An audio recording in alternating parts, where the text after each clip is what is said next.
महाराष्ट्राच्या संपूर्ण कानाकोपऱ्यातून गडचिरोलीपासून तर कोल्हापूरपर्यंत संपूर्ण तेली समाजाच्या या मेळाव्यामध्ये उपस्थित महाराष्ट्राचे पूर्व विरोधी पक्षनेते आणि आपल्या समाजाचे भूषण आणि ज्यांनी महाराष्ट्रामध्ये ओबीसी विभागाचे मंत्री म्हणून या महाराष्ट्राच्या 18 पगड जाती 12 बोलतेदारांना न्याय देण्याचा प्रयत्न केला असे माननीय विजय वडेट्टीवारजी, लोकसभेमध्ये माननीय पंतप्रधान नरेंद्र मोदी यांच्या नेतृत्वामध्ये प्रचंड विश्वासाने या महाराष्ट्राचे प्रश्न सोडवण्याकरता ज्यांनी आपला किल्ला लढवला आणि आपल्या समाजाच्या शेवटच्या गरीब माणसाच्या कल्याणाकरता ज्यांनी संपूर्ण आयुष्य दिलं असे माननीय रामदास तळसजी,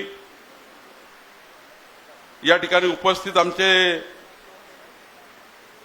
समाजाची मुलूक मैदान तोफ माननीय भूषण कर्डिलेजी, माननीय आपलं कणखर नेतृत्व गजानन शेलारजी, या व्यासपीठावर उपस्थित आमदार अमल महाडिकजी, शिवाजी पाटीलजी, आमदार शिवाजी पाटीलजी, आमदार आवाडेजी,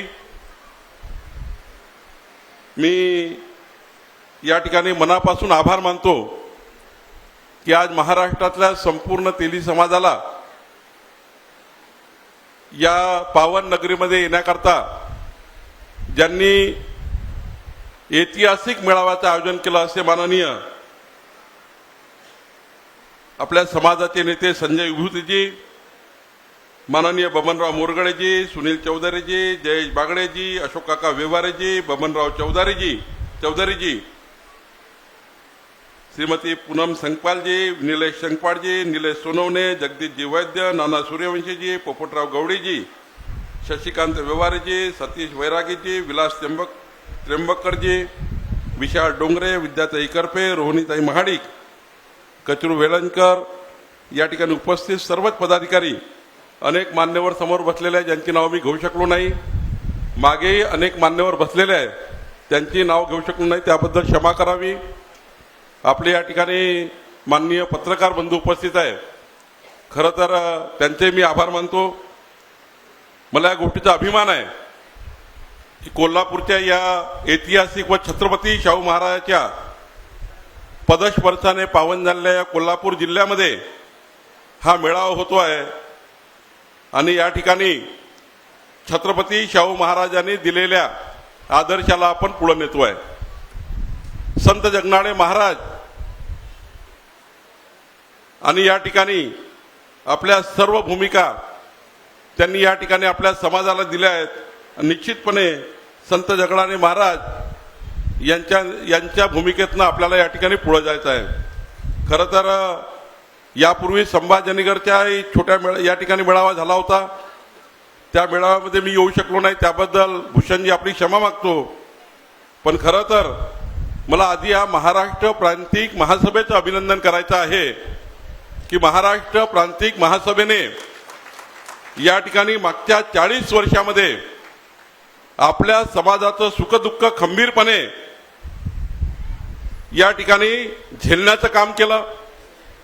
आज महाराष्ट्र प्रांतिक महासभेमध्ये ज्या पद्धतीनं आपल्या समाजामध्ये या संघटनेची या ठिकाणी मजबूती या महाराष्ट्रामध्ये आहे, खरं तर ही एक जिवंत चळवळ आहे, ही संघटना नाही आहे. या ठिकाणी महाराष्ट्र प्रांतिक महासभा ही जिवंत चळवळ आहे. आणि मला आठवतं दिवंगत केशर काकू क्षीरसागर असतील, यांनी जे लहानसं रोपटं लावलं, ते लहानसं रोपटं खऱ्या अर्थाने महाराष्ट्राच्या कानाकोपऱ्यात नेण्याचं काम माननीय रामदास तळसजी, भूषण कर्डिलेजी, गजानन शेलारजी आणि संजय विभूतीसारख्या कार्यकर्त्यांनी केलं. त्याबद्दल मला आपल्या समाजाच्या वतीने, या समाजाचा छोटा कार्यकर्ता म्हणून मी यांचं समाजाच्या वतीने मनापासून आभार मानतो. आपण प्रांतिक तैलिक महासभेकरता जोरात टाळ्या वाजवून सर्वांनी आपण त्यांचं स्वागत करावं. खरं तर या ठिकाणी आपण नाव घेतले तर भरपूर आपल्याला फार मोठी यादी आहे. डॉक्टर वसंतराव कर्डिलेजी आहेत, हिराकाका चौधरी जी आहेत, गजुनाना शेलारजी आहेत, के.डी. चौधरीजी आहेत.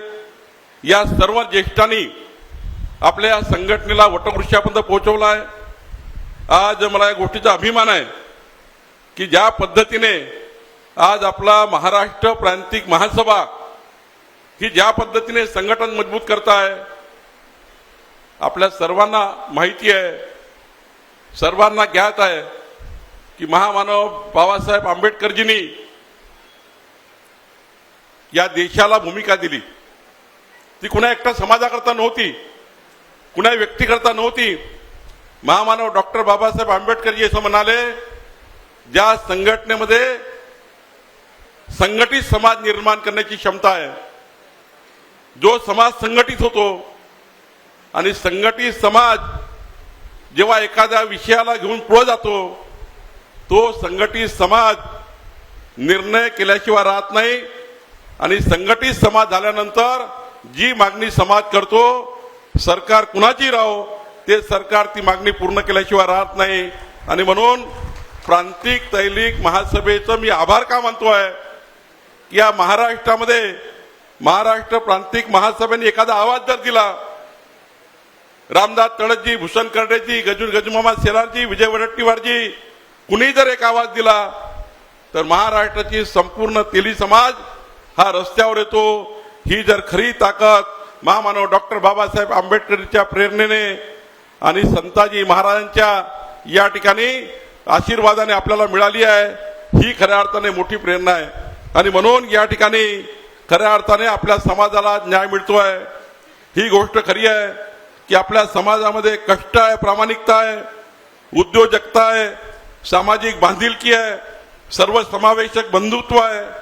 आणि आपल्या समाजाने महाराष्ट्रामध्ये संस्कार जपलेले आहे. आपल्या देशाची विरासत, आपले संस्कार जपण्याचं काम आपल्या समाजाने केलं आहे. आणि हे करत असताना एक वेगळी ताकद या महाराष्ट्रामध्ये आपल्या समाजाने निर्माण केली आहे.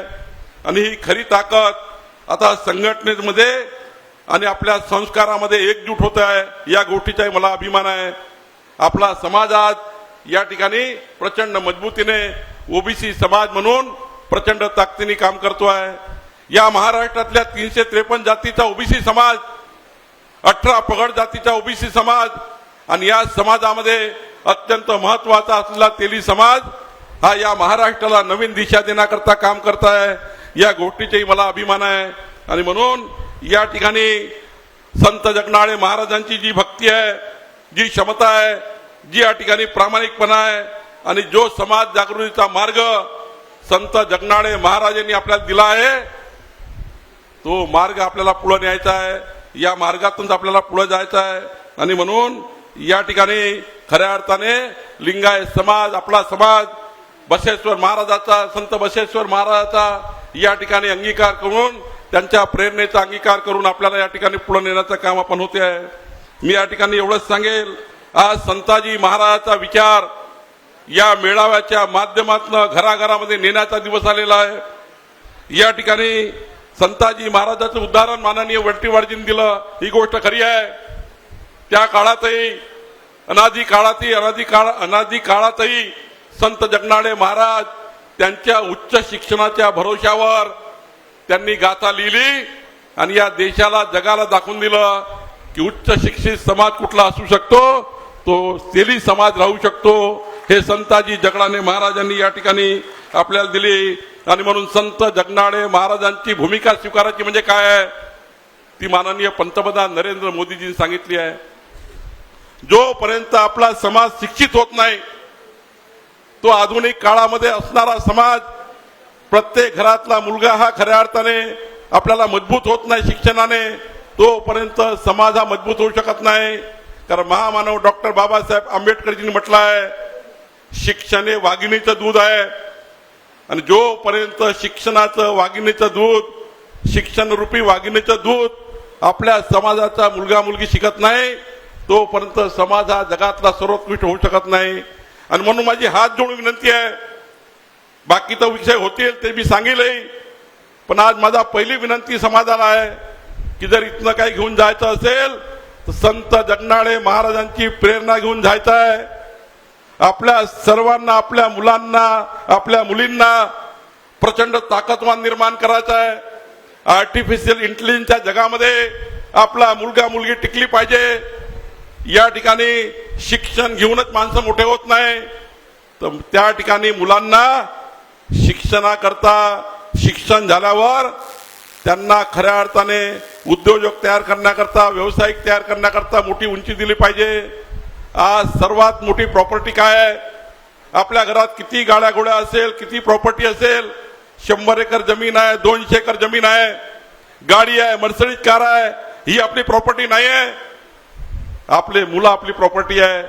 आपल्या मुलांना जेवढं मजबूत आपण करू ते समाजाला मजबूत करतील, कुटुंबाला मजबूत करतील. आणि जेव्हा परिवार मजबूत होईल तर समाज मजबूत होईल. समाज मजबूत झाला तर महाराष्ट्र मजबूत होईल, आणि महाराष्ट्र मजबूत झाला तर माननीय पंतप्रधान नरेंद्र मोदीजींनी दिलेला विकसित भारताचा संकल्प पूर्ण होईल. आणि म्हणून या ठिकाणी माझी हात जोडून विनंती आहे की आपल्या मुलांच्या शिक्षणाकरता कुठलीही कॉम्प्रोमाइज करू नका. एक दीपावली दसरा झाला नाही चालेल, दीपावलीचे फटाके फुटले नाही चालतील, दीप जाळाला पैसे नसेल चालेल, पण आमच्या मुलाच्या शिक्षणाकरता एकही रुपया कमी जाऊ देऊ नका. जे काही आहे ती हीच प्रॉपर्टी आहे. जे असलं नसलं या प्रॉपर्टीवर खर्च करा. हीच आपल्या देशाचं भविष्य आहे, हेच आपल्या कुटुंबाचं भविष्य आहे. आणि म्हणून 2047चा भारत म्हणजे काय आहे? 2047चा भारत म्हणजे तेली समाजाचा उच्च शिक्षित मुलगा आणि मुलगी आहे. हाच खरा भारत आहे. हाच खरा संताजी जगनाळे महाराजांची प्रेरणा आहे. आणि त्यामुळे या स्पर्धेच्या जगामध्ये आपल्याला स्पर्धा परीक्षेमध्ये आपल्याला मुलांना समोर न्यावं लागेल. त्याला प्रशासनामध्ये उत्कृष्ट जाण द्यावी लागेल. उद्योग व्यवसायात त्याला आणावं लागेल. तंत्रज्ञानामध्ये, वैद्यकीय शिक्षणामध्ये त्याला पुढे न्यावं लागेल. आणि कायदा संशोधनामध्ये आपल्या विद्यार्थ्यांना, मुला मुलींना त्या ठिकाणी प्लॅटफॉर्म द्यावे लागतील. सरकारची जबाबदारी आहे प्लॅटफॉर्म निर्माण करण्याची. उद्याच्या काळामध्ये, मागच्या काळामध्ये विजय वडेट्टीवारजींनी ओबीसी मंत्री म्हणून त्यांनी प्लॅटफॉर्म दिले. आता आमचं सरकारही त्या ठिकाणी प्लॅटफॉर्म देईल. तुम्हाला उच्च शिक्षणाकरता सवलत देईल. उद्याच्या फॉरेनमध्ये जाण्याकरता आपल्याला सवलती मिळतील, शिष्यवृत्ती मिळतील. पण त्या लायकीचे जर विद्यार्थी तयार करायचे असेल तर या समाजाच्या मेळाव्याच्या माध्यमातून संत जगनाळे महाराजांनी त्या काळामध्ये संपूर्ण गाथा लिहिली. आपला विद्यार्थी आपल्या जीवनाची गाथा लिहिणारा विद्यार्थी झाला पाहिजे. याकरता या ठिकाणी काम केलं पाहिजे. आणि म्हणून माझी विनंती आपल्या सर्वांना आहे की या ठिकाणून गेल्यानंतर आपल्या या ठिकाणी विद्यार्थ्यांना, आपल्या मुला मुलींकडे लक्ष द्या. आपले मुला मुली हे शिक्षणामध्ये मजबूत झालेच पाहिजे, पण संत जगनाळे महाराजांनी दिलेले संस्कार त्यांच्या मनात असले पाहिजे. संस्कारमय परिवारच हा भारत देशाला मजबूत करू शकतो. या देशाची विरासत, या देशाची संस्कृती ही भारताला मजबूत करणारी आहे. पण या देशातला तेली समाजाचा मुलगा मुलगी जर संस्कारमय असेल, त्याला आपल्या पिढ्यानं पिढ्याचे संस्कार असेल, संताजी महाराजांची शिकवण असेल, या ठिकाणी बसवेश्वर महाराजांची शिकवण असेल, तरच आपला विद्यार्थी संस्कारमय होऊ शकतो. त्यामुळे एकीकडे शिक्षण तर मजबूत करायचं आहे, दुसरीकडे प्लॅटफॉर्म सरकार देईल. पण या प्लॅटफॉर्मवर आपला विद्यार्थी हा बिघडू नये. त्याला संस्कार असले पाहिजे. आपल्या परिवाराचे, आपल्या आईवडिलाचे संस्कार असले पाहिजे. संस्कारमय परिवार निर्माण करणे सुद्धा या तेली समाजाच्या मेळाव्याचा महत्वाची प्रेरणा आहे. आणि त्यामुळे एकीकडे शिक्षण आहे, दुसरीकडे प्रेरणा आहे, तिसरीकडे संस्कार आहे. या संस्काराच्या माध्यमातून आपल्याला आपल्या मुलांना समोर न्यायचं आहे. ही जबाबदारी या ठिकाणी महत्वाची आहे. आणि म्हणून आपल्या महिलांनी या ठिकाणी प्रचंड पुढाकार घ्यायचा आहे. मी या ठिकाणी आपल्या बहिणींचे आभार मानतो. एवढ्या मोठ्या संख्येने या ठिकाणी आमच्या बहिणी आल्या आहेत, ज्यांना घराची संपूर्ण धुरा आहे, ज्यांना आपल्या मुलांना संस्कार द्यायचे आहे, ज्यांना पिढ्यांनी संस्कार द्यायचे आहे. येणाऱ्या पिढीला तुम्हाला घडवायचं आहे. आणि म्हणून या प्रेरणेच्या माध्यमातून पुढच्या काळामध्ये विकसित भारत, विकसित महाराष्ट्राचे खरे शिल्पकार तेली समाजाचे परिवार झाले पाहिजे, याची काळजी आपल्याला घ्यायची आहे. आणि म्हणून याकरता आपण सर्वांनी काम करायचं आहे. खरं तर उशीर भरपूर झाला आहे, जास्त वेळ मी घेणार नाही.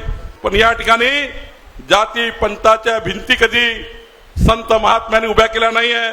या महाराष्ट्राला खरी शिकवण संताची आहे. या राज्याला संताची परंपरा लाभलेली आहे. हे राज्य छत्रपती शिवाजी महाराजांचं राज्य आहे. या राज्यामध्ये सर्व समाजाला सर्व व्यक्तीला सोबत घेऊन महाराष्ट्र मजबूत करण्याची भूमिका संतांनी आपल्याला दिलेली आहे. आणि म्हणून या महाराष्ट्रातल्या ओबीसी समाजातल्या 18 पगड जाती 353 जातीचा ओबीसी समाज आणि त्याला खऱ्या अर्थाने मजबूती देणारा आपला तेली समाज हा खऱ्या अर्थाने महात्मा ज्योतिबा फुलेजी, सावित्रीबाई फुलेजी, संत तुकाराम महाराजजी आणि संत जगनाडे महाराजजींनी जे संस्कार या महाराष्ट्रात दिले ते संस्कार आपल्याला मजबूत करायचे आहे. आणि म्हणून जाती पातीच्या बाहेर निघून एकंदरीत मजबूत तेली समाज संघटना करायची आहे. आणि या संघटनेच्या माध्यमातून समाजाचे प्रश्न सोडवण्याची जबाबदारी आमची आहे. ती माझी आहे. ती जबाबदारी माझी आहे. आपण सर्वांनी मला सांगितलं, मला वडेट्टीवारजींनी म्हटलं, सर्वांनी म्हटलं आज आपले नेते आहेत. मी या मेळाव्याला नेता म्हणून आलो नाही आहे. या मेळाव्याला या समाजाचा छोटा कार्यकर्ता म्हणून आलेला आहो. पण ही गोष्ट खरी आहे. व्यासपीठावरचे वडेट्टीवारजींनी म्हटलंय, तळससाहेबांनी म्हटलं, भूषण कर्डीलजींनी म्हटलं, समाजाच्या अशा अपेक्षा माझ्याकडनं आहे. ही गोष्ट खरी आहे की याकरता त्या वाढलेल्या आहे की माननीय पंतप्रधान नरेंद्र मोदीजींनी, आमचे गृहमंत्री अमित शहाजींनी, आमचे राष्ट्रीय अध्यक्ष तेव्हाचे नड्डाजींनी, जगतप्रसाद नड्डाजींनी आणि माननीय देवेंद्र फडणवीसजींनी मला जर या राज्यामध्ये महसूल मंत्री म्हणून शपथ नसती दिली तर मी महाराष्ट्राच्या 14 कोटी जनतेची सेवा करण्याचं काम करू शकलो नसतो. आणि खऱ्या अर्थाने मी तेली समाजाच्या या प्रांतिक महासभेच्या या सभेमध्ये मी माननीय पंतप्रधान नरेंद्र मोदींचं, अमित भाईचं, आमचे नड्डाजींचं आणि माननीय मुख्यमंत्री देवेंद्र फडणवीसजींचा आभार मानतो. मला या गोष्टीचा अभिमान आहे की जेव्हा त्यांनी मला शपथ दिली तेव्हा शपथविधी माझा खऱ्या अर्थाने दुसऱ्या नंबरवर करण्याचा त्यांनी प्रयत्न केला. या राज्यामध्ये महत्वाच्या पदावर देत असताना या राज्याचा शपथविधी मुख्यमंत्री आणि 2 उपमुख्यमंत्र्यांनंतर माझा शपथविधी वडेट्टीवारजी महाराष्ट्रामध्ये केला.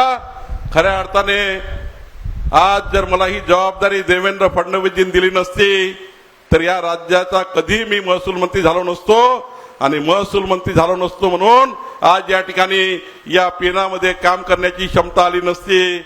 या पेनामध्ये काम करण्याची जी क्षमता आहे ही केवळ खऱ्या अर्थाने आपल्या समाजाने दिलेला प्रेम, आपल्या समाजाने दिलेला आशीर्वाद, जनतेने दिलेला आशीर्वाद आणि खऱ्या अर्थाने यामुळे आमच्यामध्ये आता ही क्षमता आली आहे.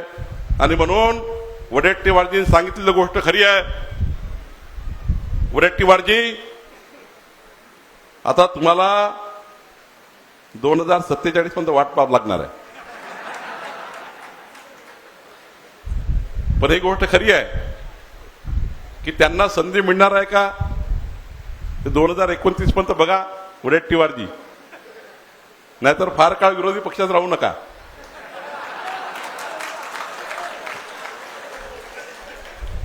कारण मी आणि देवेंद्रजी तुमचे फार जवळचे मित्र आहोत आणि दोघंही घरातले आहोत.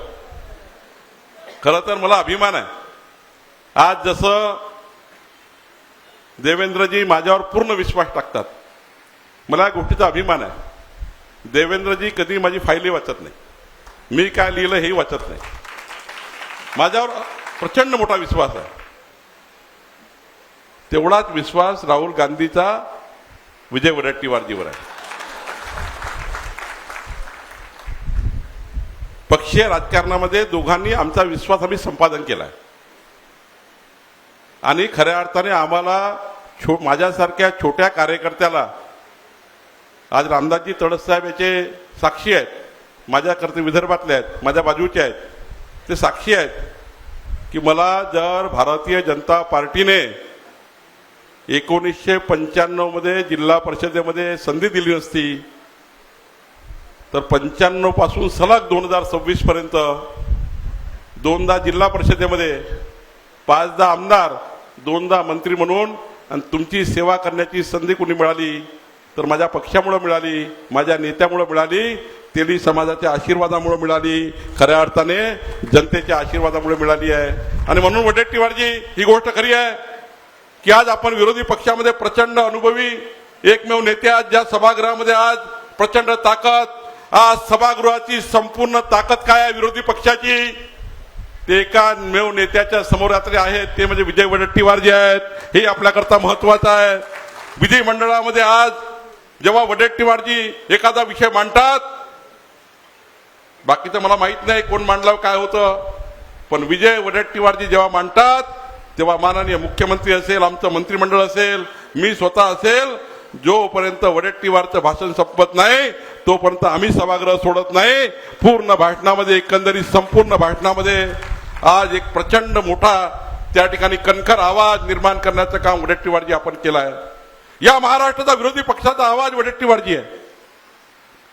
त्यांनी माझी तारीफ केली म्हणून सांगत नाही, पण या महाराष्ट्राच्या आज 14 कोटी जनतेचे प्रश्न सरकार समोर आणण्याची हिंमत ज्या पद्धतीने वडेट्टीवार दाखवतात, आणि आम्ही सत्ताधारी पलटायचे लोक त्यांचं कधी मनावर लागून घेत नाही, कारण त्यांना विरोधी पक्षाची भूमिका मांडायची आहे, आम्हाला सरकार म्हणून काम करायचं आहे, आम्हाला नमून काम करायचं आहे, त्यांना आवाज वाढवून काम करायचं आहे. नमता हीच सरकारची जबाबदारी आहे. आणि त्यामुळं तळस साहेब मला किती काही बोललं असेल, माझ्यावर कोणी टीका केली असेल, पण सरकारमध्ये जेव्हा आपण असतो तेव्हा नम्रतेने स्वीकारावं लागतं, आणि नम्रपणे स्वीकारून या ठिकाणी आपली भूमिका पार पाडावी लागतं. सत्तेची जबाबदारी आहे समाजाच्या शेवटच्या व्यक्तीचं कल्याण करणे, आणि विरोधी पक्षाची जबाबदारी आहे सभागृहामध्ये विरोधी पक्षाचा आवाज, जनतेचा आवाज हा प्रचंड ताकदीने उचलणे. आणि म्हणून या ठिकाणी वडेट्टीवारजींनी सांगितलंय की येणाऱ्या विधिमंडळात ते मांडणार आहे, ते जे मांडतील, माननीय वडेट्टीवारजींना मी शब्द देतो, तुम्हाला मांडण्याची फार गरज पडणार नाही, पण एखाद्या वेळी तुम्ही मांडण्याचा प्रयत्न केला, एखादी भूमिका तुम्ही मांडली, तर सरकार म्हणून त्या सर्व निर्णयाची जबाबदारी माझी आहे. कारण सरकार म्हणून माझी जबाबदारी आहे ती निर्णयाचं पालन करण्याची, त्या सर्व प्रश्न सोडवण्याची, आणि म्हणून ती जबाबदारी या ठिकाणी मी घेतलेली आहे. याची काळजी करायची फार गरज नाही आहे, कारण राज्याचे मुख्यमंत्री देवेंद्र फडणवीसजी हे 2 महत्वाच्या विषयावर काम करतात आहे. मला या गोष्टीमध्ये मी देवेंद्रजींना ओळखलाय. देवेंद्रजी आतापर्यंत, तळससाहेब तुम्ही या ठिकाणी साक्षीदार आहात, गजुनाना तुम्ही साक्षीदार आहात, कडलेजी तुम्ही साक्षीदार आहात की देवेंद्रजीकडे गेल्यानंतर कधीही आपल्या समाजाला त्यांनी वापस पाठवलेलं नाही आहे, कधीही त्यांनी वापस पाठवलेलं नाही आहे. मला त्यांनी महसूल मंत्री केलं म्हणून मी सांगत नाही, पण मागच्या 35 वर्षात देवेंद्र फडणवीसजीचा मी मित्र आहे, त्यांच्या लहान भावासारखा काम करतो. त्यांनी तेली समाजाच्या ज्या ज्या संघटना आहेत त्या संघटनेला, त्यांच्या मतदारसंघाची संघटना असो की महाराष्ट्राची संघटना असो, विजय वडेट्टीवार जरी गेले तरी विजय वडेट्टीवारजी तुमचाही कागद त्यांच्याकडनं कधी परत येत नाही, कारण तेवढा आदर वडेट्टीवार जाई माननीय देवेंद्रजी करतात. आणि म्हणून आपल्या समाजाच्या अपेक्षा आहेत की या राज्याचे मुख्यमंत्री देवेंद्र फडणवीसजींनी आणि मी या समाजाच्या सर्व जेवढ्या मागण्या आहेत तेवढ्या सोडवल्या पाहिजे. आणि मी तुम्हाला वचन देतो, माझ्या पेनात जेवढी क्षमता आहे तेवढी पूर्ण क्षमता मी वापरील, आणि माननीय देवेंद्रजीचा पूर्ण साथ घेऊन, देवेंद्रजीची पूर्ण साथ घेऊन निश्चितपणे ज्या 18 समस्या माझ्यासमोर त्या ठिकाणी भूषण कडलेजी आपण दिल्या आहेत, या 18 समस्येची बैठक मी या 15 दिवसामध्ये विजय वडेट्टीवारजी आपण सर्व आधी माझ्या दालनात मी घेईल, जवळपास 50-60% प्रश्न माझ्या दालनात संपेल, आणि उर्वरित बैठक संजय उभुतेजी तुमची ही जी या ठिकाणी तळमळ आहे ती आम्ही वाया जाऊ देणार नाही. संजय उभुतेजी तुम्ही केलेले कार्य वाया जाऊ देणार नाही, तुम्ही केलेलं एवढं मोठं आयोजन वाया जाणार नाही. तुम्ही या ठिकाणी खऱ्या अर्थाने जे या मेळाव्यामध्ये मला बोलून 18 विषय दिलेले आहेत, या सर्व विषयामध्ये कायदेशीर बाबी पूर्ण करून समाजाला पूर्ण न्याय देण्याची भूमिका मी पार पाडेल. कारण जर मी मंत्री आहे पण आपल्या समाजाचा योग्य वकीलही आहे, दोन्ही बाजू माझ्याकडे आहे. समाजाची बाजू मांडायची, सरकारची बाजू मांडायची. आणि त्यामुळे निश्चितपणे ज्या आशेने ज्या अपेक्षेने सरकारच्या माध्यमातून आपण बघतोय, आपला एखादा व्यक्ती मंत्री असेल, त्या मंत्र्यांनी आपल्याला त्या ठिकाणी मदत केली पाहिजे, त्या मंत्र्यांनी आपल्या समाजाचे दुःख कमी केले पाहिजे, आपल्या समाजाच्या शेवटच्या गरीब माणसाचं कल्याण केलं पाहिजे. हे कल्याण करण्याची जबाबदारी माझी आहे. आणि म्हणून या ठिकाणी सर्व 18 प्रश्नावर आणि आता एरणीवर असलेला या ठिकाणी कच्चा तेल जे आहे त्याचा या ठिकाणी जी पाबंदी आली आहे, त्या पाबंदीवर, खुलं तेल विकण्यावर जी पाबंदी आली आहे, त्या पाबंदीवर तातडीने निर्णय करण्याची गरज आहे. मी निश्चितपणे माननीय मुख्यमंत्र्यांची आजच चर्चा करेल, उद्या कॅबिनेटच्या वेळी चर्चा करेल, गरज पडली तर मुख्यमंत्र्याकडे जाऊ. पण या ठिकाणी या हजारो व्यवसाय करणारे केवळ एकटच तेली समाजाचे नाही, पण या राज्यामध्ये वेगवेगळ्या समाजाची लोक खुल्या तेलाच्या माध्यमातून आपलं जीवन चालवतात, त्यांचाही निर्णय करण्याची गरज आहे. आणि म्हणून त्या ठिकाणी आपण करणार आहे. या ठिकाणी लिंगायत समाजाकरता जागेचे प्रश्न आहेत, स्मशानभूमीचे प्रश्न असतील, या ठिकाणी संत जगनाडे महाराज आर्थिक महामंडळाची जी भूमिका आहे भूषण कर्डिलेची, की या ठिकाणी स्वतंत्रपणे त्याला दर्जा असला पाहिजे. एवढंच नाही तर मंगलवेढा येथे महात्मा बसवेश्वराचे 100 कोटीचे भव्य स्मारकाची भूमिका आहे, ती त्या ठिकाणी पूर्ण झाली पाहिजे. मुंबईमध्ये 5 एकर जागा, तडस साहेब चिंता करू नका, जागेचा मंत्री मी आहे. या राज्याच्या सर्व जागेचा, घरांचा, प्रॉपर्टीचा 2 डिपार्टमेंट फार महत्वाचे असतात. अनादी कालापासून बघा, इंग्रजाचा काळ असो, मोगलाचा काळ असो, 2 डिपार्टमेंट अत्यंत महत्वाचे असतात. तसे सर्व डिपार्टमेंट महत्वाचे आहे. पाटबंधारे खातं महत्वाचं आहे, PWD महत्वाची आहे, ग्रामविकास महत्वाचा आहे, अर्थ खातं महत्वाचं आहे. पण 2 विभाग अत्यंत महत्वाचे असतात.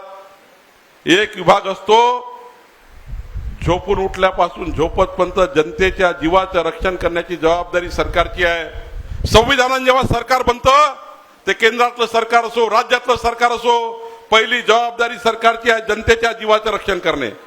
जनतेचा जीव वाचला नाही तर त्या सरकारला काही अर्थ नाही. आणि म्हणून जनतेच्या जीवाचं रक्षण करण्याची जबाबदारी पोलिसांची आहे, ती गृह खात्याची आहे. आणि या राज्याच्या जनतेच्या मालमत्तेची जबाबदारी महसूल मंत्री माझी आहे.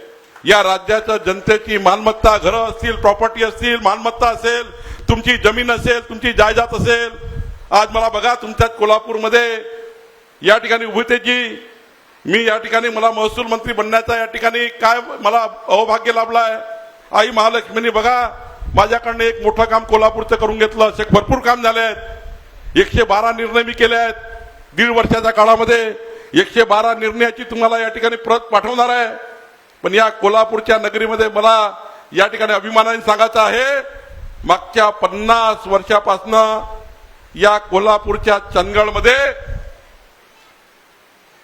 55 गावांना, 55,000 परिवारांना, 12,000 कुटुंबांना, 55,000 जनतेला, 12,000 कुटुंबाला वडेट्टीवारजी त्यांच्या शेतीवर हेरे सरंजाम लावून दिलं. हेरे सरंजाम लागल्यामुळं चंदगडच्या 12,000 कुटुंबाच्या जमिनी या त्यांच्या नावाने होत नाही, वक्रीवर होत नाही, त्यांना पीक कर्ज मिळत नाही, त्यांना काहीच मिळत नाही. पण मला या गोष्टीचा अभिमान आहे. आमचे शिवाजी पाटील त्या ठिकाणी आले, 55 वर्ष वेगवेगळे लोक निवडून आलेत. प्रत्येकाने सांगितलं आम्ही आलो का हिरे सरंजाम काढू, आम्ही आलो का हिरे सरंजाम काढू, आम्ही आलो का 55 गावाचे 55,000 कुटुंबाचे प्रश्न सोडवू. पण मला या गोष्टीचा अभिमान आहे की मी महसूल मंत्री झाल्यावर माननीय मुख्यमंत्री देवेंद्र फडणवीसजींनी मला सांगितलं की चंदगडचं हेरे सरंजाम निघालं पाहिजे. आणि आज बघा, आपल्या समाजाच्या सर्व कार्यकर्त्याच्या वतीने तुम्ही मला जी ताकद दिली आहे, माननीय मुख्यमंत्री देवेंद्र फडणवीसजींनी मला ताकद दिली आहे. आज मी एका या कारवाईने हेरे सरंजाम शब्द या ठिकाणी आयुष्यभराकरता काढून टाकला. आणि 12 गावांना त्या ठिकाणी 55 गावांना, 12,000 कुटुंबांना, 55,000 जनतेचा प्रश्न एका मिनिटात सुटला. खरं तर जनतेच्या मालमत्तेच्या रक्षणाची जबाबदारी ही माझ्याकडे आहे. आणि म्हणून वडेट्टीवारजी जे आपण सांगताय की महाराष्ट्राच्या सर्व तेली समाजाच्या ज्या ज्या जागा असतील त्यांना न्याय मिळवून देणे, या ठिकाणी लिंगायत समाजाकरता त्या ठिकाणी स्मशानभूमीचे प्रश्न सोडवणे, आणि आपल्या ठाण्यातली जी मुंबईची जागा आपण मागितली आहे मी या ठिकाणी कर्डिलेजी गजुनाना या महिन्यामध्ये मी मंत्रिमंडळात जाईल आणि आपल्या तेली समाजाची जागा मी मिळवून दिल्याशिवाय राहणार नाही, काळजी करू नका. मुंबईमध्ये तेली समाजाचं मोठं भवन झालं पाहिजे. नव्या मुंबईमध्ये आपले त्या ठिकाणी तेली समाजाचं भवन, मुंबईत गेलेले वसतिगृह झालं पाहिजे. आपल्या मुलांना शिक्षणाकरता गेलेल्या मुलांना भव्य वसतिगृह असलं पाहिजे. ही भूमिका त्या ठिकाणी आहे आणि म्हणून ते निर्णय आपण घेणार आहोत. या ठिकाणी पुण्याचा निर्णय आपण सांगितलाय, तोही मी करणार आहे. कोल्हापूरचा संजय विभूते आपण सांगितलं, तेही मी करणार आहे. कुठलाही निर्णय जे माझ्या क्षमतेमध्ये असेल, मी एक पक्क सांगेल, संत जगनाडे महाराजांचा जो आशीर्वाद आपल्यावर आहे तो सच्चाईचा आहे, तो इमानदारीचा आहे, तो मेहनतीचा आहे, तो प्रामाणिकपणाचा आहे. आणि खऱ्या अर्थाने या प्रामाणिकपणाबद्दल कुणी शंका करायची गरज नाही. माझ्यामध्ये जी जी क्षमता असेल वडेट्टीवारजी, तुमच्यामध्ये माझ्यामध्ये या दोन्ही क्षमतेचा वापर करून या महाराष्ट्राच्या तेली समाजाच्या लोकांना समाजाला निर्णय करून देण्याची जबाबदारी आपण दोघेही स्वीकारू. काळजी करायची गरज नाही. सर्वांनी या ठिकाणून प्रचंड मजबूतीने आपल्या समाजाला मजबूत करा, संघटित समाज करा. समाजाच्या शेवटच्या गरीब माणसाच्या कल्याणाकरता, जो अजूनही त्या ठिकाणी गरीब माणूस आहे, ज्याच्या घरी अजूनही दिवा जळत नाही, शेवटी आपल्याला शिकवण काय, ज्या ठिकाणी लखलखाट आहे त्या ठिकाणी दिवा लावून काय फायदा. चलो जलाए दीप वहा जहां अभी भी अंधेरा है. अशा ठिकाणी आपल्याला जायचं आहे ज्या ठिकाणी अंधार आहे. आणि म्हणून या मेळाव्याच्या माध्यमातून मी तुम्हाला वचन देतो की जे जे तुम्ही या ठिकाणी माझ्याकरता प्रश्न आणाल त्या प्रश्नाची उकल करून आपल्या समाजाला न्याय देण्याची जबाबदारी माझी आहे. ओबीसी 353 जातीच्या समाजाला सुद्धा या ठिकाणी पुढे नेऊन, या महाराष्ट्राचा सर्व समाज आहे, मराठा समाज आहे, शेड्यूल कास्ट आहे, शेड्यूल ट्राईब आहे, सर्व समाजाचे प्रश्न सोडण्याची जबाबदारी सरकारची आहे. पण या मेळाव्याच्या माध्यमातून जे 18 प्रश्न माझे दिले आहेत त्या प्रश्नाला मी निश्चितपणे न्याय देईल, एवढंच वचन मी आपल्याला देतो. आणि पुन्हा एकदा संजय विभूतेजी, संजय इकडे ना, पाठीवरचा हात ठेवते तुझ्या. संजय विभूते करता एकदा जोरात टाळ्या सर्वांनी वाजवा. आणि आपले कोल्हापूरचे सर्व या बस, आपले समकाट या सर्व या, जरा जोरात टाळ्या वाजव्या कार्यकर्ता करता जोरात. यांनी आपल्या सर्वांची, महाराष्ट्राच्या जनते, आपल्या सर्व तेली समाजाच्या पदाधिकाऱ्यांची आणि जे लोक या ठिकाणी चांद्यापासून बांध्यापर्यंत आले, सर्वांची उत्तम व्यवस्था केल्याबद्दल मी संजय विभूतेजी आणि आपल्या कोल्हापूरच्या सर्व समाज बांधवांचं मनापासून आभार मानतो आणि तुमच्या आशा अपेक्षा पूर्ण करण्याची जबाबदारी घेतो. खूप खूप धन्यवाद.